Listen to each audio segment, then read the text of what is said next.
Hello అందరికీ ఈరోజైతే నేను జొన్నల దోసల కోసం ఇక్కడైతే జొన్నలు నానబెడుతున్నానండి. 2 గ్లాసుల జొన్నలు, దానికి 1 గ్లాసు మినపప్పు. సో ఇక్కడైతే నేను ఇది నానబెడుతున్నాను. ఇక్కడ జొన్నలు చాలా హెల్తీ కదండి, అందుకనే రైస్వి కాకుండా ఇక్కడ జొన్నలవి చేస్తున్నాను. ఇక్కడైతే 6-7 అవర్స్ నానాలండి జొన్నలు, మినపప్పు విడివిడిగా నానబెట్టుకోవాలి. 6-7 అవర్స్ తర్వాత గ్రైండ్ చేసుకోవాలండి. మంచి ఫార్మేట్ అవుతుంది పిండి. ఇక్కడైతే నేను పప్పు తీసుకుంటున్నాను చూడండి. మంచిగా కడుక్కొని మళ్ళీ వాటర్ వేసి పెట్టేసుకోవాలి. సో ఇదైతే నేను రేపు పొద్దున కోసం చేస్తున్నాను. ఈరోజు 11 o'clockకి నానబెడుతున్నాను. మంచిగా సాయంత్రం వరకు నానుతాయి. ఇంకా సాయంత్రం రుబ్బేసుకుంటాను. ఇక్కడైతే ఇవి కలిపి పెట్టేశానండి.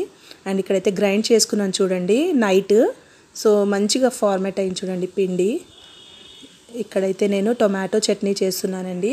ఇక్కడ పచ్చిమిర్చి కరివేపాకు ఫ్రై చేసుకున్నాను ఆయిల్లో. టొమాటోస్ కూడా మంచిగా వాటర్ పోయే వరకు ఫ్రై చేసుకోవాలి. ఉప్పు వేసుకుంటే తొందరగా అవుతుందండి. ఇక్కడైతే ఉప్పు వేసుకున్నాను, ఇంకా కొత్తిమీర వేసుకున్నానండి. ఇదైతే రైస్లో కూడా చాలా బాగుంటుందండి ఇదైతే చట్నీ. సో ఇక్కడైతే నేను దోశలకి రైస్కి లంచ్లో అని చేస్తున్నాను. సో ఇక్కడైతే మంచిగా ఫ్రై చేసుకున్న తర్వాత గ్రైండర్లో వేసి గ్రైండ్ చేసుకోవాలి. ఇది అయితే చాలా టేస్టీగా ఉంటుంది. ఇంకా ధనియా పౌడర్, జీలకర్ర పౌడర్ అయితే నేను రోస్ట్ చేసి పెట్టుకున్నానండి, అదే వేసాను దీంట్లో. ఇక్కడైతే చూడండి మొత్తం వాటర్ వెళ్ళిన తర్వాత వేసుకోవాలి మనము. సో ఇక్కడైతే చట్నీ కూడా రెడీ అయిపోయిందండి. ఇక్కడ రుబ్బేసి పెట్టుకున్నాను. ఈ చట్నీ అయితే దోశల్లోకైనా, ఇడ్లీకైనా, రైస్లోకైనా చాలా బాగుంటుంది. ఇక్కడైతే నేను ప్యాన్ పెట్టానండి. ఇక్కడ దోశ వేస్తున్నాను. దోశ నార్మల్గానే వస్తుందండి, మనం బియ్యం దోశ వేసుకున్నట్టే వస్తుంది చూడండి. మంచి క్రిస్పీగా కూడా అవుతుంది. ఆయిల్ కూడా తక్కువే పడుతుంది దీంట్లో.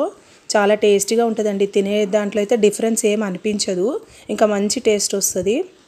సో ఇక్కడైతే దోశ చట్నీ రెడీ అండి. మా బ్రేక్ఫాస్ట్ అయితే ఇది ఈరోజు.